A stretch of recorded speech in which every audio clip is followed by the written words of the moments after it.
good day, everyone. It's the 11th of Feb 2021. This is episode 1. And from all the way over in Canada, we have Katie Shim, who is a beautiful soul, connected to the depths of water, to Lemuria, a breathwork facilitator, helping uncover through life force and energy and breath, healing and trauma, allowing that to rise so that people may heal, with a passion for ancestral healing. So much courage in this woman, and I'm so glad to have her on the first episode as we explore the topic. What better way to start than death? So welcome, Katie. Welcome. What an introduction. Thank you, Kristian. Feels good to be here. And this is this is the first episode. This is the birth of something, the creation of something. But I want to hear from you why you have such a curiosity about death and what many would consider the end to something. I would love to hear from you your personal experience, your emotional experience, your connection to this that has you explore this in mind and heart. Isn't it interesting that when we talk about death, when we are at the birth of something beautiful right here, namely this being the first episode of this podcast, it's so timely because I believe that birth and death are the same thing. Endings and beginnings are the same thing. We just don't know it at the time. It depends on our own vantage point. The death is a birth of something. A birth is a death of something else. So we are always in transition. My personal exploration and experience with death, wow. I would say I've been fascinated by death since I was a child, since I was young, because I witnessed it. I witnessed death young. I witnessed death as a child, not necessarily by choice. However, I do believe that in some way we do choose everything. Yet at the time, I was not aware of that this was perhaps a different experience than most of my peers were going through at that time and stage of my life. When I was younger, in my childhood, there was quite a bit of death in my family in a short period of time. My aunt and my mother passed away in the same year, 3 months apart from each other. And so our family lost 2 matriarchs in 1 year. I didn't recognize that this was different or weird. It was just, okay, this is happening. And then the year after, our grandfather passed away. And so even just having this topic of death arise in my family at a young age, one cannot help but be curious or wonder or ask questions and wonder why. I witnessed my mother take her last breaths. I was by her bedside. And it's still something that simultaneously makes me wonder, amazes me, feels like an honor and a privilege, and also at times has terrified me and haunted me.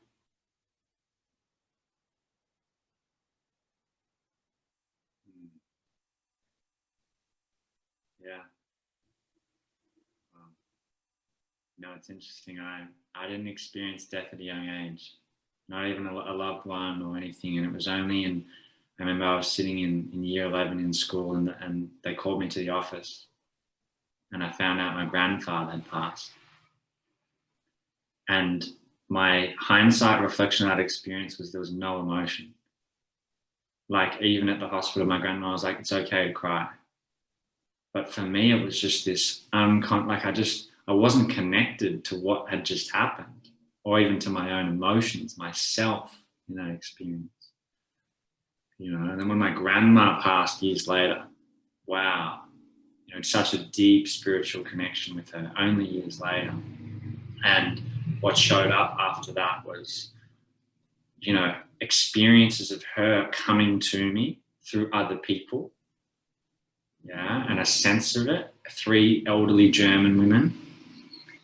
And they became like guides for me, because when she passed, something opened up in our connection where her dementia would go, her negative mindset, her physiology would change. Yeah, when I was in a special state, if I brought an agenda, if I brought anything, my mind was there. No, it wouldn't happen. It should just be forgetful and negative. And she cleansed her soul with me in those sessions. Secret stories, cleansing all the heartbreaks that she'd held on to for so long. There was so much. And her last words to me were, thank you for lifting me up spiritually, lifting me up. And that moment I knew she would pass. She had so many angina attacks. She was ready to go. She was like, it's time for me to go. Why didn't she die? Why wouldn't she leave? Because her soul hadn't cleansed the things it needed to. So at a cellular DNA and everything, there was something still not complete for this lifetime, this journey. And when I have these experiences after with these kind of senses or people come in life, it's like, there's a sense that some element of her consciousness is still going, or something's still playing out. Yeah. I even asked the other day, Grandma, if you're there, give me a sign in the form of a white cockatoo. I go to visit my it was like a test. It was like a test to this, unseen world. And then I met the healers. Nothing. I walk out, close the door, and then boom, white cockatoo in the door that I hadn't seen the whole time. Yeah. And I would love to hear for you. I get the sense that, near-death experience, so personal to you. There's people that you had pass, and that was your connection. That was your curiosity, the spark. How is that experience or connection of death deepened and furthered, even more personal to you as you've gone through life?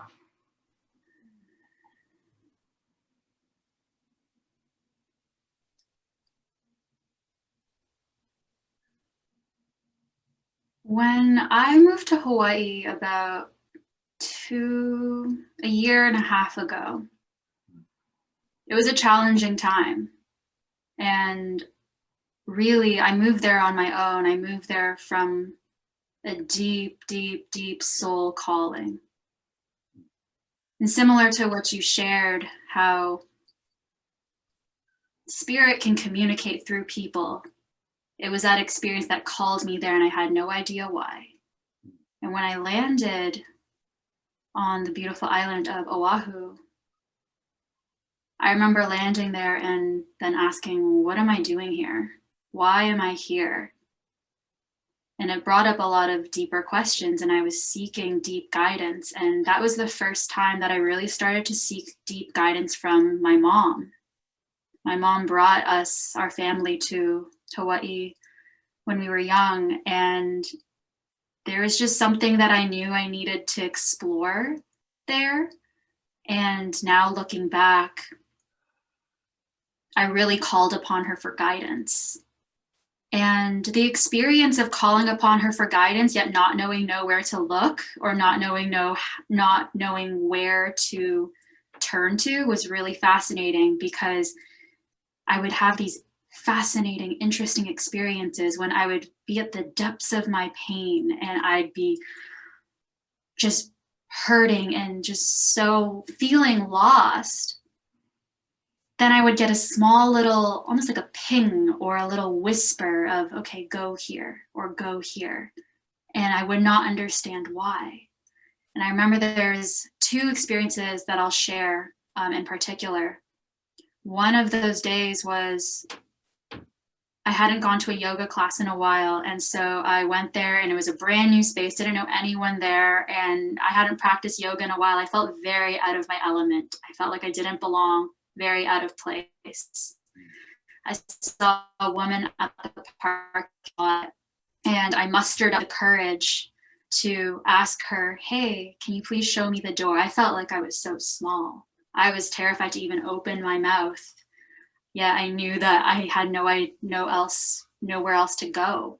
And I went up to her and asked her if she could show me the space. And she said, yes, of course. She shows me as this beautiful, welcoming woman. And she just took care of me with so much love and hospitality, like over the top, that it brought me to just such reverence. And I was crying during yoga. It wasn't until I asked her afterwards what her name was. And she's like, oh, my name's Nancy. And there was something that clicked in that moment of, wait, what? My mother's name is Nancy. A few months later, I remember a friend brought me to a little food court restaurant at the mall.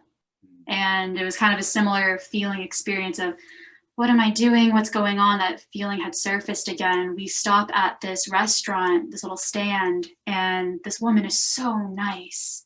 It's her shop and we're talking to her.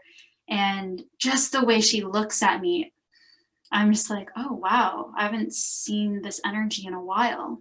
And right next to her were flowers, orchids, my mother's favorite flowers. And so I already knew, I'm like, okay, we're good. This is the place. And she starts asking me some questions about my life, how I'm doing. And there's just this sense of like, you're being taken care of.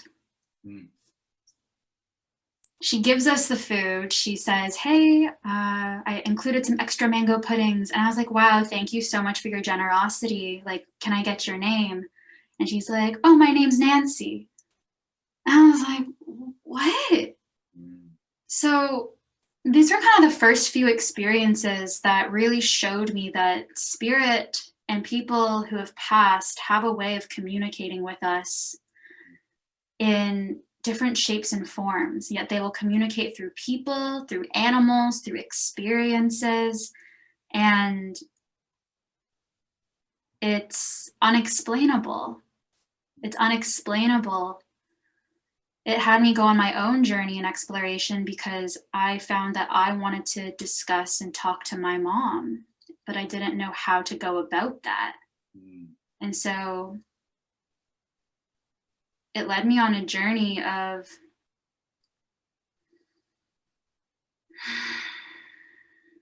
a psychedelic journey. It led me on a psychedelic journey where I intended to, first of all, it was just an exploration, curiosity, healing. And when I embarked on the journey, it brought me to a place where I don't even know how to fully describe it. Like, it just gives me chills and goosebumps to even speak about it. Yet I went to this place that was not here. It was not on this earth. It was not in this realm. The best way I can describe it is that I experienced this space where I went to the place we go when we die and the place we go to before we're born. And in this space, it was beautiful. The feeling of it was just absolutely bliss. And full just surrender and acceptance and love and beauty and joy. And in that moment when I was there, I could feel my mom's presence. And I wanted to ask her something. I wanted to talk to her. Yet in the experience, in my human body, I was screaming so much that I couldn't hear. I couldn't hear what it was she wanted to say to me, if she had something to say to me. So you were in this place, your awareness was in this place and your human body at the same time?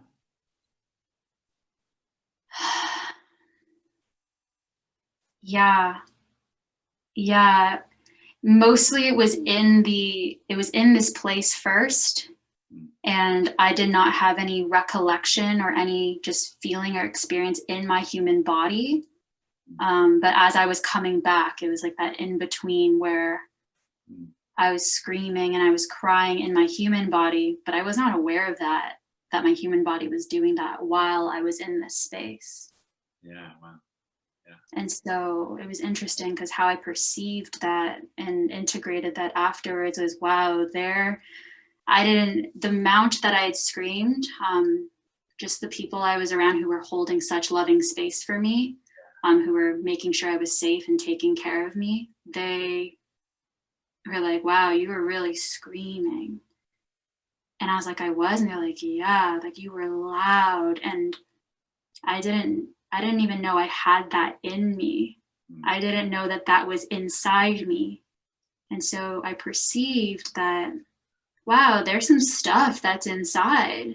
There's some stuff that has been maybe buried deep, deep, deep down within that has not felt safe to express this, that has not felt safe to explore the expression. Yeah. And it was through this experience that you were really able to unleash it without any inhibitions. Yes. Yeah, so powerful, you know.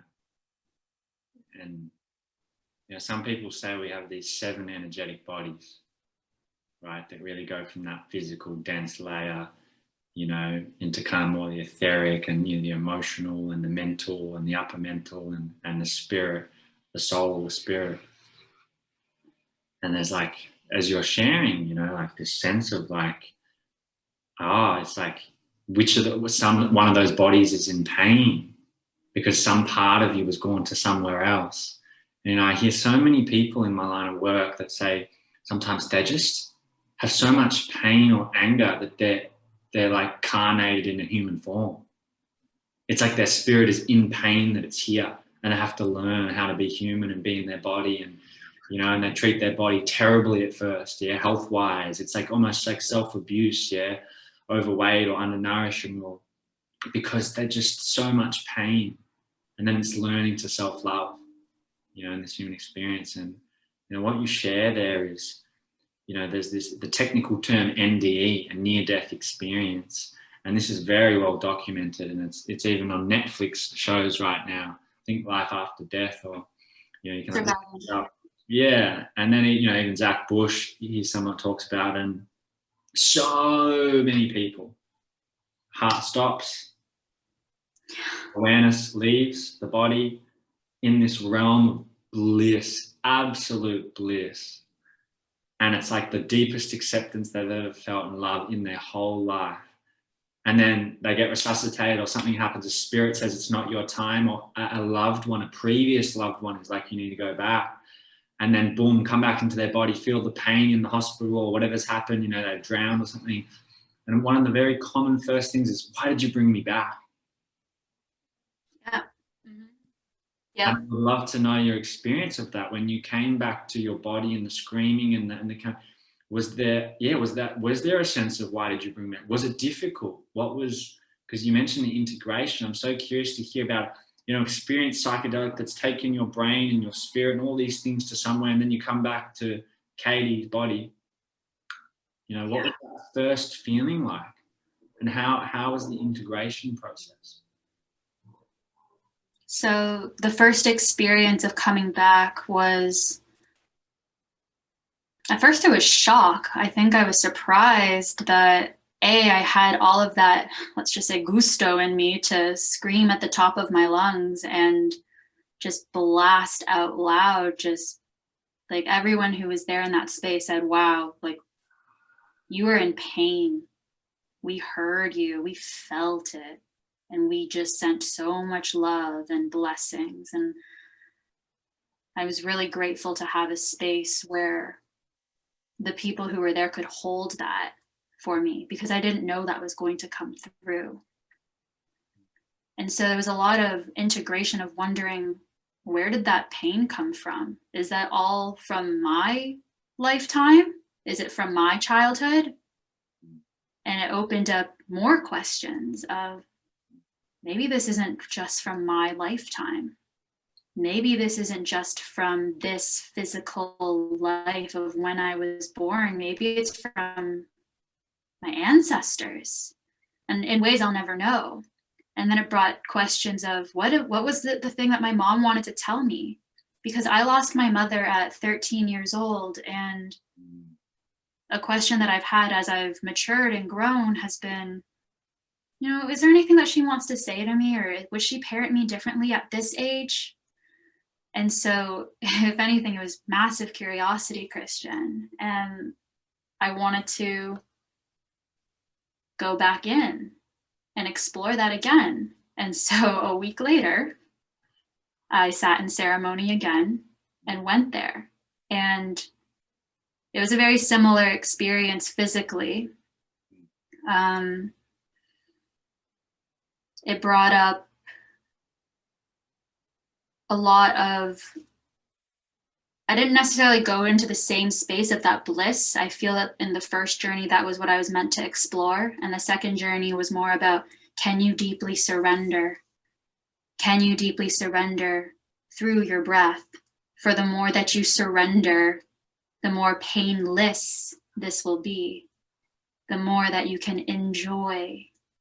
The more that when you stop fighting and just allow, everything will flow in divine order and in alignment. And so coming back that time, it's like I felt like I had some questions answered, yet still had more. And so I went in for a third time the week after. And, I never planned this. I never thought I was going to do this. It was just going based off of what was happening and wanting to know, yet also realizing and recognizing that we will never know everything. That the questions will always be endless. And the integration was just as much important as the exploration. And the integration has been a huge theme. It's at times has been difficult because I have had questions of, why am I here? Why am I here on earth? I don't believe that we choose, that this body chooses when it will go, when it will transition. I don't believe that. I believe that something greater decides and something greater chooses. So much, I love that you use the word transition, because my experience is so many people in society are scared of death. I mean, I would say everyone, including myself, right? This innate human animal instinct fear of death, where our brain kicks on and goes fight or flight mode when something threatens us. Yeah, we're wired for this. Yeah, and a lot of the esoteric wisdom, the spiritual wisdom, the religious wisdom, the texts, is the idea of reincarnation, or it's not one life, or and and it's enough to read a text or get something as a concept. But I'm starting to meet more and more and more people that have had a personal subjective experience of this. Yeah, and the science cannot objectively verify either way just yet. I was even speaking to a hypnotherapist, psychotherapist the other day, and he says, the science and psychology hasn't caught up yet at all.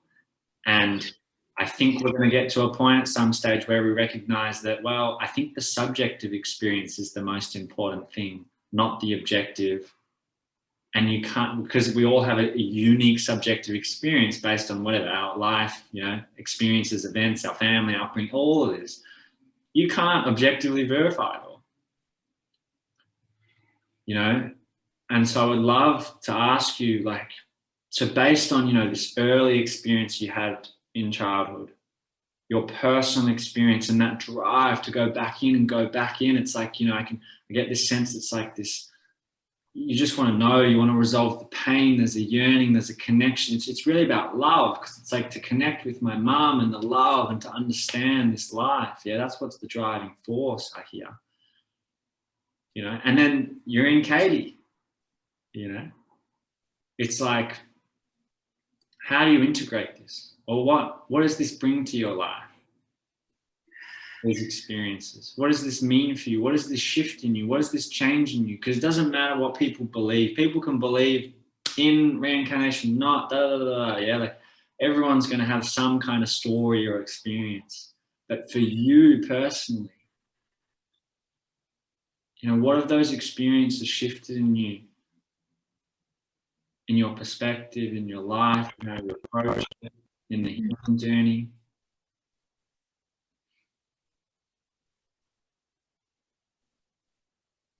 It brings a depth of experience, and through a depth of experience, it brings a depth of connection. It brings a deeper relationship to life, actually.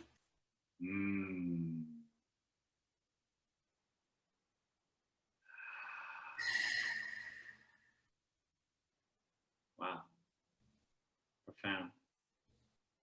And I think, you know, that's a beautiful place. I just want to summarize. Death for you has brought a deeper connection to life. Yeah. Wow. Is there anything you want to say to feel complete, or just share? Let's see what wants to come through.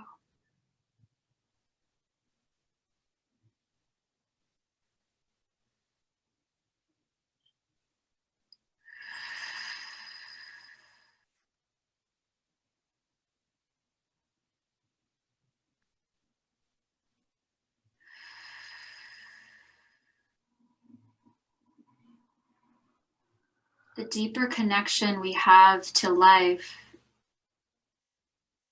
the deeper connection we have to death. The deeper connection we have to death, the deeper connection we have to life.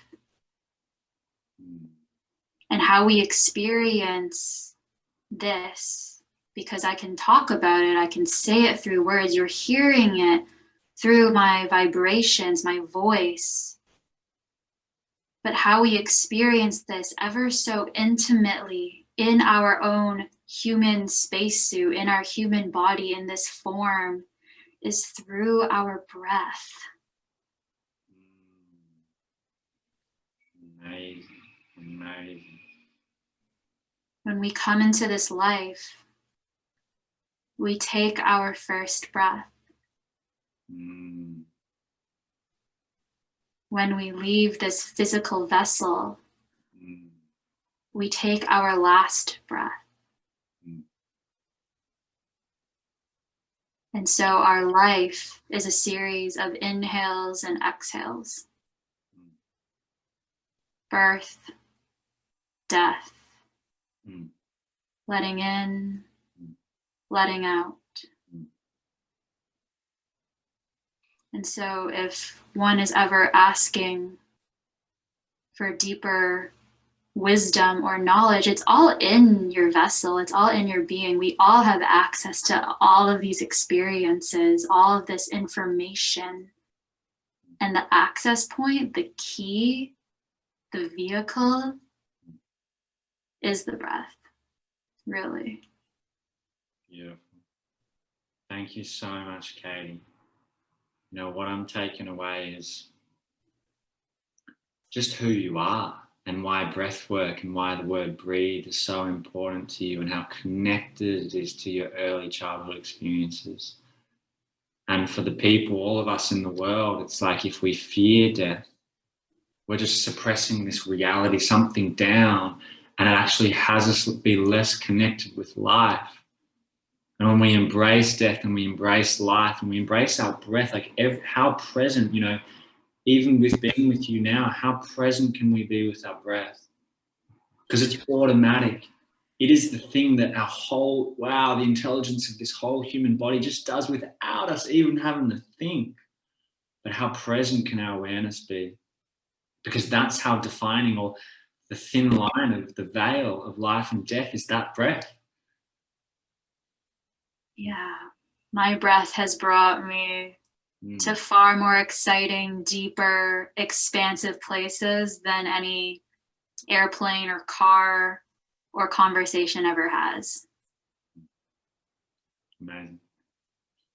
Katie, I want to thank you for just being so vulnerable, allowing us to explore your world, death, and I'm really touched and just moved, and just want to honor your journey, your courage to go on that journey and to share, and to continue to be humble, as you said. Like we just don't know everything, and to continue to explore. So thank you so much for being a part of this first episode, and to everyone that watches this and listens to this, may you get something of value to evolve.